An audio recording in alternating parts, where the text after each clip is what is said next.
अस्सलाम वालेकुम दोस्तों। इंग्लैंड से मैच हारने के बाद अब अगला मैच और पाकिस्तान क्रिकेट टीम की अगली उम्मीद श्रीलंका के साथ है।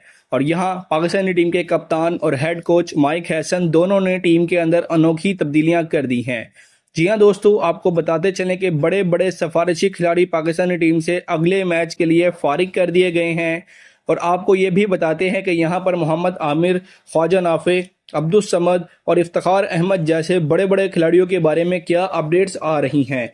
ये भी जानते हैं कि ये कब पाकिस्तानी टीम को ज्वाइन करने जा रहे हैं। और यहाँ आप लोगों को बताते हैं कि अगले मैच में श्रीलंका, जो कि इस वक्त पाकिस्तानी टीम की आखिरी उम्मीद है, उसके बारे में आगा सलमान ने क्या कहा है। उस सहारे को मैं ऐसे नहीं गिनवाऊंगा और इसके लिए सबसे पहले मैं उन खिलाड़ियों को निकालूंगा जिनकी वजह से हम इंग्लैंड वाला मैच हारे हैं।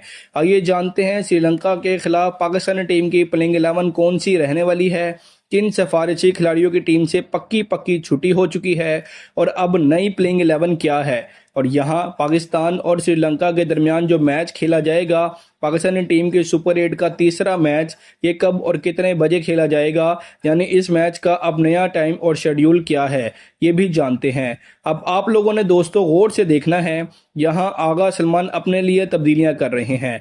यानी वही बात है कि जब पानी ऊपर आता है तो फिर बंदे को पता चलता है कि मैं क्या चीज़ हूँ। अब आगा भी जानते हैं कि अगर ये मैच हार गए तो हम सीधा घर भी जाएंगे और घर आ गए तो मेरी कप्तानी भी चली जाएगी और साथ साथ टीम में जगह भी नहीं बनेगी। अगर कप्तानी गई तो फिर जाहिर बात है आगा सलमान को टीम में कौन शामिल करेगा या कौन रहने देगा। कप्तान की वजह से ही वो टीम के अंदर जो है ना जगह बना रहा है, आप लोग सब जानते हैं, क्योंकि ओवरऑल परफॉर्मेंस तो एक दो मैचेस के अलावा अभी तक देखी नहीं है और वर्ल्ड कप में तो बिल्कुल भी नहीं आई। तो दोस्तों, अगर पाकिस्तानी टीम की प्लेइंग 11 की बात की जाए तो इन खिलाड़ियों के ऊपर मुश्तमिल है। प्लेइंग 11 की तरफ चलने से पहले आप सब दोस्तों से सिर्फ इतनी सी दरख्वास्त है कि आप जिस जगह, जिस शहर और जिस मुल्क से भी ये वीडियो देख रहे हैं, उसका नाम आपने कमेंट सेक्शन में ज़रूर लिखना है ताकि पता चल सके क्रिकेट शायकीन दुनिया में कहाँ कहाँ मौजूद हैं। तो दोस्तों, नंबर 1 की बात करें तो सबसे बड़ा फैसला यही हुआ है कि साइम अयूब को टीम से फारिग कर दिया गया है। जी हाँ दोस्तों, सच बात यह है कि साइम को मुसलसल मौके मिले लेकिन वो इस तसलसल से परफॉर्म नहीं कर सके जिसकी टीम को ज़रूरत थी। पिछले मैच में तो बॉलिंग भी बिल्कुल नहीं उनकी चली। ऐसे में मैनेजमेंट ने आखिरकार सख्त फैसला ले लिया है और मेरे ख्याल में ये बिल्कुल दुरुस्त फैसला है, मगर बहुत देर से किया गया है। एक तो इस फैसले से टीम को एक नया तजुर्बाकार ओपनर वापस मिल गया है और दूसरा बैलेंस भी बेहतर हुआ है, क्योंकि अब इब्रार अहमद को टीम में जगह देना आसान होगा। फ़खर जमान की बात करें तो वो ऐसा खिलाड़ी है जो सिर्फ ओपनिंग में ही खतरनाक साबित होता है। अगर आप उसे किसी और नंबर पर खिलाएं तो वो अपना नेचुरल गेम नहीं खेल पाएगा। इसलिए ये फैसला टीम के लिए फ़ायदेमंद लग रहा है कि ओपनर फ़खर जमान को भेजने का फैसला किया गया है श्रीलंका के खिलाफ। दूसरी तरफ दोस्तों, सबसे मज़बूत चीज़ यह है कि फ़खर के साथ साहिबजादा फरहान को बरकरार रखा गया है। इस वक्त अगर पाकिस्तान के डोमेस्टिक और हालिया फॉर्म को देखा जाए तो साहिबजादा फरहान वाकई टॉप फॉर्म में नजर आते हैं। उनके बड़े स्कोर, 70 प्लस की इनिंग्स और रन्स के तादाद ये बताती है कि वो भरपूर एतमाद के साथ खेल रहे हैं। ओपनिंग जोड़ी में सबसे अहम चीज़ यही होती है कि दोनों बैटर्स अटैकिंग माइंडसेट रखते हों और यहाँ यही चीज़ नज़र आ रही है। अगर ये दोनों खड़े हो गए तो पावर प्ले में ही मैच का रुख बदल सकते हैं। उसके बाद दोस्तों, नंबर 3 पर बाबर आजम को रखना एक बड़ा दिलचस्प फैसला है। बाबर आजम इस वक्त तो पाकिस्तानी टीम की मजबूरी बने हुए हैं, क्योंकि एज ए सीनियर प्लेयर उनको कोई निकालना नहीं चाह रहा। ना कोच माइक हैसन टीम से निकाल रहे हैं, ना आगा सलमान इसके ऊपर कान धर रहे हैं और ना ही मैनेजमेंट का कोई भी बंदा इस फैसले को करने के लिए तैयार है। और उसका रिजल्ट ये आ रहा है कि मुसलसल पाकिस्तान हर मैच में बदतरीन परफॉर्मेंस कर रहा है, खासतौर पर बैटिंग में। काफ़ी अरसे से ये बहस चल रही थी कि बाबर को ओपन करना चाहिए या मिडिल ऑर्डर में खिलाना चाहिए। अब लगता है कि टीम मैनेजमेंट ने एक दरमियानी रास्ता निकाला है। बाबर एक क्लासिकल प्लेयर है, इसमें कोई शक नहीं है, लेकिन टी20 में उनका स्ट्राइक रेट और अप्रोच अक्सर सवालों के घेरे में रहती है। नंबर 3 पर आकर उसके पास वक्त भी होगा और वो एंकर रोल भी अदा कर सकेगा। असल इम्तिहान यही होगा कि क्या वो प्रेशर में टीम को आगे ले जा सकेगा या फिर नहीं।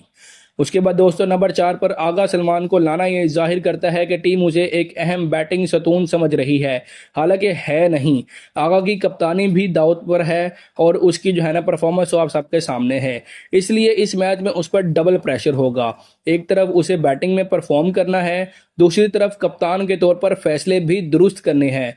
हकीकत यह है कि अगर वो इस मैच में नाकाम हुआ तो उसकी क़यादत पर सवाल मजीद बढ़ जाएंगे। नंबर 5 पर सबसे दिलचस्प एंट्री दोबारा से दोस्तों ख्वाजा नाफी की है।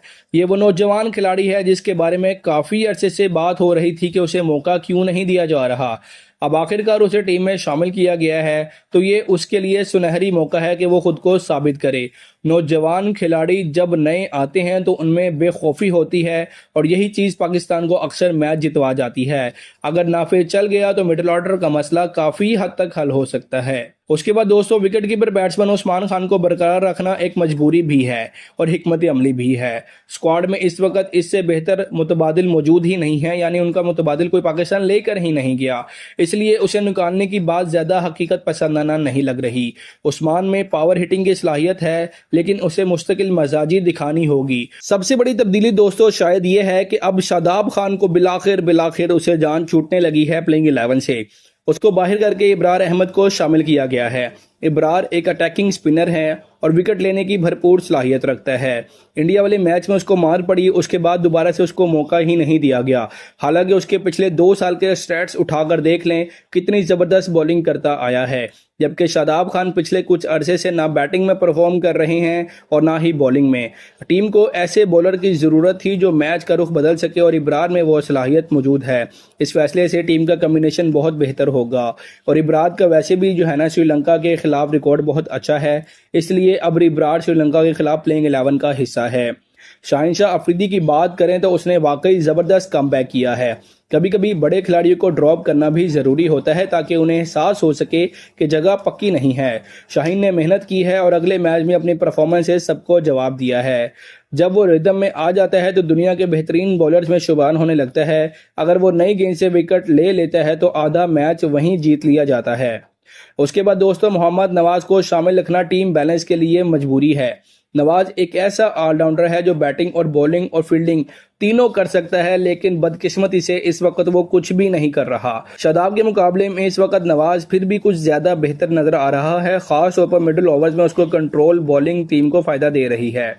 उसके बाद दोस्तों उस्मान तारिक को टीम में रखना इस बात की निशानदेही है कि मैनेजमेंट स्पिनर पर इंहिसार बढ़ा रही है। वो एक उभरते हुए बॉलर हैं और इसमें पोटेंशियल मौजूद है। पिछले मैच में अगर वो हैरी ब्रोक को कैच पकड़ लेते तो शायद नतीजा मुख्तलिफ होता, लेकिन इसके अलावा दोस्तों कैच को छोड़ें, कप्तानी पर भी यहाँ पर बहुत बड़ा सवालिया निशान है। भारत के विक्रांत गुप्ता ने कहा है कि जब आप जो है ना उस्मान तारिक को लेकर आए, 8वां ओवर करवाया और उन्होंने पहले ही ओवर के अंदर 5 रन देकर 1 विकेट हासिल कर ली, उसके बाद कप्तान ने क्यों उनको दोबारा ओवर नहीं दिया। उसके बाद फिर 3 ओवर किसी और स्पिनर बॉलर से करवाए गए, जब उनको 35-40 रन पड़ गए तो फिर जो है ना सलमान अली आगा को दोबारा उस्मान तारिक की याद आई, मगर तब तक बहुत देर हो चुकी थी और इंग्लैंड मैच के ऊपर गिरफ्त अपनी मजबूत कर चुका था। तो यहाँ पर उस्मान तारिक के परफॉर्मेंस के ऊपर जो है ना कोई शक नहीं है, ना उनकी स्किल्स के ऊपर किसी को कोई शक है, लेकिन यहाँ पर मसला सिर्फ कप्तान का है कि वो उनको सही तरीके से यूटिलाइज नहीं कर पा रहे। एक मरतबा फिर उस्मान तारिक अपने अगले मैच में शामिल होंगे। सलमान मिर्जा को टीम में शामिल करना पेस अटैक को सपोर्ट देने के लिए है। पाकिस्तान हमेशा से फास्ट बॉलर्स की वजह से जीतता आया है, लेकिन अभी तक सलमान मिर्जा वो इम्पैक्ट डालने में नाकाम रहे हैं वर्ल्ड कप में, जिसकी वजह से उनको प्लेइंग 11 में शामिल किया गया था और T20 वर्ल्ड कप के स्क्वाड में शामिल किया गया था। अब देखना यह है कि श्रीलंका के खिलाफ वो किस तरह परफॉर्म करेंगे। दोस्तों मजमूई तौर पर देखें तो ये प्लेइंग 11 काफ़ी मतवाजन लग रही है। असल बात यह है कि अब पाकिस्तान के पास गलती की गुंजाइश नहीं है, बल्कि गलती की गुंजाइश तो है ही नहीं। हर हाल में मैच जीतना है, उसके बावजूद अगर मगर के ऊपर रहना है। ये मैच जीतना ज़रूरी है ताकि सेमीफाइनल की उम्मीद एटलीस्ट बरकरार रहे और दूसरी तरफ नताइज का दारोमदार दूसरे मैचेस पर भी होगा। ख़ास तौर पर अगर इंग्लैंड न्यूजीलैंड को हरा देता है तो पाकिस्तान के इम्कानात मजीद बढ़ सकते हैं। दोस्तों पाकिस्तान और श्रीलंका के दरमियान ये अहम मुकाबला हफ्ते वाले दिन 28 फरवरी को पाकिस्तानी वक्त के मुताबिक शाम 6:30 पर शुरू होगा। अब देखना यह है कि पाकिस्तान अगर मगर की सिचुएशन में सेमीफाइनल के लिए क्वालिफाई करता है या फिर वापसी का टिकट पकड़कर सीधा लाहौर एयरपोर्ट के ऊपर लैंड करता है। इस हवाले से अपनी कीमती राय का इजहार दोस्तों कमेंट सेक्शन में कीजिएगा। मिलते हैं अगली वीडियो में, तब तक के लिए अल्लाह हाफिज़।